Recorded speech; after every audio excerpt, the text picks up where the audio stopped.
आप लोग तो काफ़ी समय से देख रहे होंगे यमुना को, पहले जब साफ थी तब से लेकर के अभी तक। हाँ बिल्कुल। कभी यमुना का पानी पिया है? हाँ पिया है, तो नहीं नहाया भी है उधर साइड में। कितने समय पहले? अभी तो काफ़ी टाइम हो गया, 8-9 साल हो गए। 9-10 साल हो गए हाँ। नहाए हुए। उसके बाद यहाँ नहाने में गंदा पानी आता था तो फिर नहाते नहीं। नालों का पानी आप भरता है यहाँ पे, हाँ। तो इसलिए जो है पानी यमुना का खराब हो जाता है। वैसे पानी तो अच्छा आता है, पानी साफ है, यानी हाँ। नाले की वजह से पानी नाले की गंदा। वजह से खराब है तो। अभी अगर ये पानी पीने के लिए, नहाने के लिए कहा जाए आपसे तो पिएंगे? नहीं पी सकते, खड़े होना मुश्किल होता है वहाँ तो, इतना गंदा बहुत पानी स्मेल में आता है। पानी में कीचड़ है वो नाले का। नाला नहीं बंद होगा ना जी, तब तक पानी कभी सफाई नहीं। कौन सा नाला? जो गंदा नाला आता है दिल्ली से, नजफगढ़? नहीं ये जो दिल्ली, पूरी दिल्ली के नाला जो है वो नजफगढ़ का भी आता है। नजफगढ़ का आता है। ये जो नाला सारे आते हैं पूरा दिल्ली के। सरकारी सफाई कर्मी या कोई आता है क्या? नहीं कोई नहीं आता, हम सबने तो कहीं देखा नहीं कोई सफाई कर रहा कोई। वो पुराने जमुना के पुल के पास जरूर थोड़ा वो सफाई शुरू कर देते हैं, बाकी बाकी कुछ कहीं कहीं नहीं करते। वो भी दिखावा है एक प्रकार से, कुछ नहीं। तो जब लोगों को दिखाई देता है वहाँ कूड़ा ज़्यादा, तब इसलिए सफाई होती है वहाँ पे। वो भी कूड़ा उठाते हैं, वो क्या वो थोड़ा उठाते हैं, कीचड़ उठो थोड़ा सफाई करते हैं। ये नजफगढ़ ड्रेन जो यमुना को 70% तक गंदा करता है। इस वक्त जब मैं इस पानी को देख रही हूँ, पहली बार यहाँ पर सांस लेना भी मुश्किल है, इतनी ज़्यादा स्मेल इस नाले के पानी से आ रही है। दूसरा रीज़न, जितना फ्लो इस नाले में है, जितना तेज़ी से इस नाले का पानी बह रहा है, अगर आप पीछे यमुना की तरफ तस्वीर देखें तो बिल्कुल ही बदली हुई है। क्योंकि एक तरफ यमुना के पानी में आपको बिल्कुल बहाव नज़र नहीं आएगा, वहीं आपको जब एक नाले का पानी दिखेगा तो ये एक नदी की तरह गंदा पानी बह रहा है और ये डायरेक्ट यमुना में आकर मिल रहा है, जो यमुना को 70% तक गंदा कर रहा है। अब मेरे हाथ में एक ग्लास है, इस ग्लास से मैं पानी निकालूंगी। ये वो पानी है जो डायरेक्ट जाकर यमुना में मिल रहा है, नाले का पानी। इसकी ये हालत है, मतलब कितना ज़्यादा गंदगी है यमुना के अंदर फैला रहा है। आप इसको देख करके सोचिए, और यही पानी कहीं ना कहीं जानवर पी रहे हैं, हम लोगों तक पहुंच रहा है किसी ना किसी तरीके से। सब्जियों पर आप छिड़कने के लिए कह लीजिए, या अलग अलग तरीक़ों से, पर यही गंदा पानी कहीं ना कहीं हमारे शरीर में पहुंच रहा है, जो हमारे अंदर तमाम बीमारियां पैदा कर रहा है।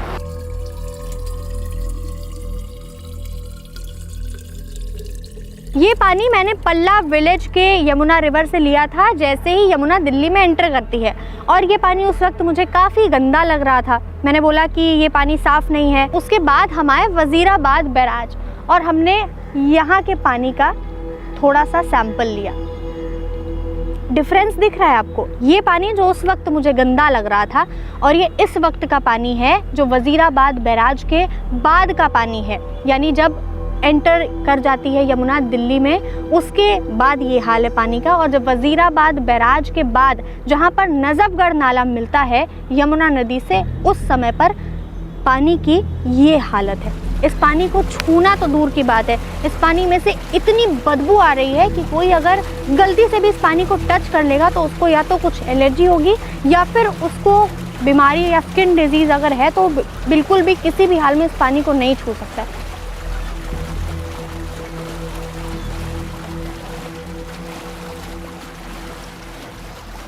इतना स्मेल आता था कि हम लोग ऊपर सोते थे घाटों पे, तो ऊपर तक स्मेल पहुंच जाता था, सोया नहीं जाता था। जैसे शिवर के पास में रहते हैं, शिवर के पास में जैसे बदबू आता ना, सेम वैसे बदबू आता था। 17 नाले दिल्ली के इसके अंदर आ रहे हैं, छोटे से बड़े, जिसमें कुत्ते, बिल्ली, जानवर सब बह के आते हैं मरे हुए इसमें। आदमी तक साफ ये जन्म में तो नहीं होगी, अगला जन्म लेना पड़ेगा। बाकी देखो रेखा गुप्ता जी से उम्मीद है कि क्यों, अच्छा क्यों नहीं होगी इस जन्म में साफ? मैडम बहुत सरकारों ने इसको बहुत कोशिश करी साफ करने की, मगर ये हो नहीं पाई है साफ। ये पानी है, पानी तो काफ़ी साफ है। ये पानी साफ हो चुका है पूरा तरह, बिल्कुल नहाने योग्य पानी है। लेकिन ये अब आप ये चीज़ आती है कि उस साइड में पानी क्यों साफ नहीं हो रहा है। हाँ। अच्छा, ये पानी कभी खेती के लिए भी पहले हाँ इस्तेमाल आता होता था, 2-3 साल हो गए खेत बंद कर दिए। पहले यहाँ पर ककड़ी, खीरा, सीताफल ये सब होता था यहाँ पर, उस पर सरकार ने बुलडोजर चढ़ा दिया, खत्म कर दिया, क्योंकि इस पानी से वो सिंचाई करते थे वो। तो ये पानी से सिंचाई नहीं कर सकते? नहीं नहीं, ये पानी से मैडम करने तो क्या सरकार के, वैसे तो हम लोग तो खाते थे यहाँ की सब्जी फल वल खाते थे, तो सरकार कहती कि इससे खाओगे तो बीमारी हो जाएगी तुम्हारे को, इस वजह से आप खेती करना बंद कर दे। यमुना किनारे, हाँ, वजीराबाद से ओखला तक दिल्ली की जमुना है 22 किलोमीटर में 17 नाले हैं। उस 22 किलोमीटर को साफ करना था, जो कि अभी काम वैसे कह रहे हैं कि चल रहा है। मशीनें भी आई थी, रेखा गुप्ता ने लगाई थी। किनारों के साइड पानी गंदा रह रहा है, बाकी का पानी इधर में जो सीवर नहीं आते साफ रहता है। बाकी ये देखो हफ्ते 2 हफ्ते पानी साफ रहेगा। जैसे जैसे पानी का लेवल कम होता आता है उस हिसाब से यहाँ पे पानी गंदा होता आता है। अच्छा, ये पानी गंदा हो जाता है, फिर उसके बाद साफ करने के लिए गवर्नमेंट क्या करती है कि पानी छोड़ देती है। पानी तुम्हारा 1 पैड़ी 2 पैड़ी ऊपर पानी हो जाता है, उसमें फिर पानी साफ हो जाता है, गंदगी निकल जाती है, बह के आगे निकल जाती है। पानी फिर वही नॉर्मल अपना पहले लेवल पे साफ हो जाता है। पी सकते हैं इस पानी को? पी तो नहीं सकते मैडम, वो तो कहीं से कहीं नहीं पी सकते। फिर पानी वाली क्वालिटी कैसे आप मतलब ऐसा कह सकते हैं कि जो बहुत ज्यादा काला था ना पहले, वो कितना कालापन नहीं आ रहा, उधर थोड़ा सा। अच्छा, नहा सकते हैं? हाँ, नहा तो नहाने में कोई दिक्कत नहीं, नहा लेते, पर पी नहीं सकते इसको। पीने वाला पानी जन्म में तो आगे 2-10 जन्म में भी नहीं मिलेगा, देखने को मुझे लगता है।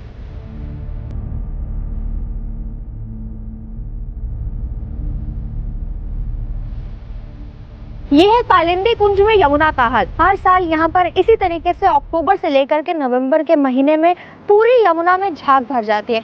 अब सरकार इस पर केमिकल छिड़कवा रही है, जिससे जो झाग हमें नजर आती है वो नजर ना आए। यहाँ पर आपको आसपास में तमाम सारे स्टीमर्स दिख रहे होंगे। ये स्टीमर्स इसलिए चलाए जाते हैं, अभी जब हम आए थे तब इतने स्टीमर नहीं चल रहे थे, पर ये स्टीमर्स इसलिए चलाए जाते हैं क्योंकि जो स्टीमर का फ्लो होता है वो पानी से जब टकराता है तो जो फोम ऊपर बन रहा होता है ना, जो सरफेस पे आपको दिखेगा, वो कहीं ना कहीं ख़त्म हो जाता है। यानी जो क्वालिटी एक नाले के पानी की है जो वजीराबाद में जा करके मिल रहा है, वही सेम क्वालिटी कालिंदी कुंज के पानी की भी है। अगर मैं आपको आसपास में भी दिखाऊं, मैं जहाँ जा रही हूँ वहाँ पर मुझे इसी तरीके से कचरा यमुना के आसपास दिख रहा है। यहाँ पर फूल पड़े हैं, तमाम लोगों के कपड़े पड़े हैं, पॉलीथीन्स पड़ी हैं। तो इस तरीके से अगर आप पीछे भी दिखाएं तो बहुत सारा कपड़ा, बहुत सारी गंदगी जो है तट पर पड़ी है। पर इसकी सफाई के लिए कौन है? अगर सरकार इसकी सफाई के लिए सरकारी सफाई कर्मी रखे, जिनको सैलरी दी जाए, जो यहाँ की सफाई का काम करें, तो हो सकता है नहीं यमुना के अंदर तो बाहर का तट तो साफ रहेगा। राउंड बैठाल के लगवा दीजिए। तो खाली स्टीमर चलाने का कारण क्या है? झाग मिटती है खाली से, झाग मिटती है। जब प्रेशर मारता है ना तो झाग के ऊपर जब पानी चढ़ता है तो झाग मिट जाती है। तो आप लोग कितनी बजे से ये चलाने लगते हो? हम लोग तो 5 बजे, सुबह 5 बजे से स्टीमर? 4 से शुरू कर देते हैं हम तो सुबह तो बहुत ज़्यादा झाग होती होगी? बहुत ज़्यादा? सुबह तो मतलब होती है, ठीक ठाक होती है, ठीक ठाक झाग होती है। तो उसको हटाने के लिए जो है स्टीमर चलता है। जैसे हम लोगों ने भी अभी देखा कि जब हम लोग यहाँ पर आए थे तब झाग ज़्यादा थी और केवल 2 स्टीमर चल रहे थे, और हम लोगों को यहाँ पर अभी आधा घंटा हो गया है। 1 2 3 4 5 6 स्टीमर टोटल अब चल रहे हैं इस झाग को ख़त्म करने के लिए, क्योंकि जो पानी का फ्लो है जब वो तेज़ी से टकराता है उस झाग से तो झाग कहीं ना कहीं ख़त्म होती है। अब ये पानी जो आप देख रहे हैं किसी वॉशिंग मशीन का या साबुन का पानी नहीं है जो फोम आपको नज़र आ रहा है, ये है केमिकल जो फैक्ट्रीज़ का गंदा पानी निकलता है, जो नालों का गंदा पानी डायरेक्ट यमुना में मिलता है। ये वो है जो यमुना को और मैला बना रहा है।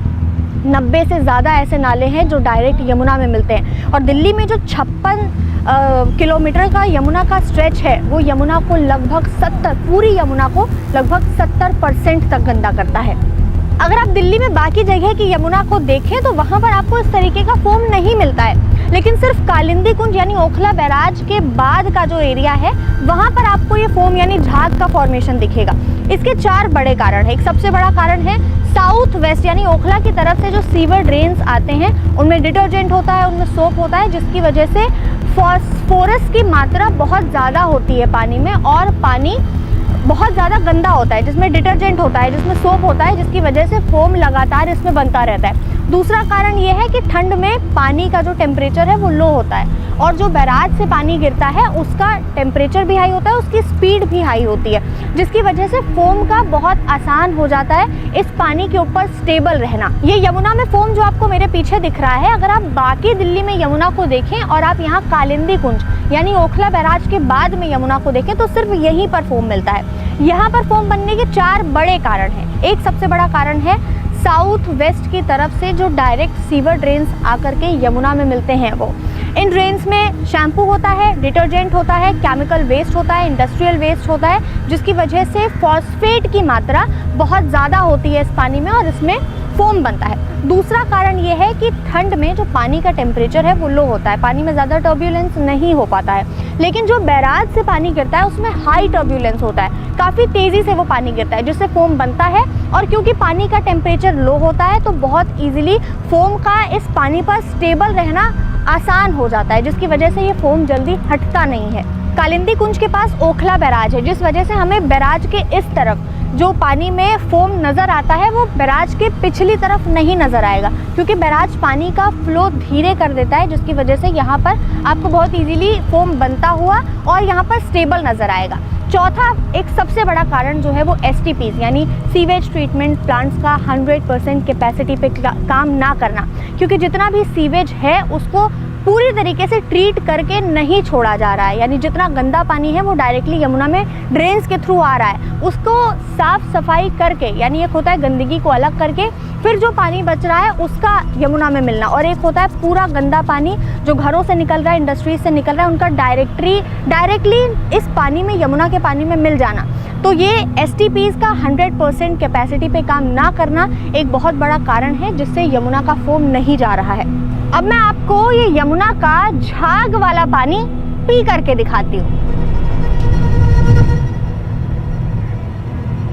आपको क्या लगा? मैं ये पानी पीऊंगी। इस लिक्विड में पानी कहलाने लायक कोई भी तत्व, कोई भी क्वालिटी नहीं बची है, बल्कि अगर हम इस पानी को पिएंगे, अगर इस पानी का एक भी अंश हमारे शरीर में चला गया तो ये पानी हमारे लिए जहर का काम करेगा, ना कि पानी का। इतनी मैली हमारी यमुना दिल्ली में हो चुकी है।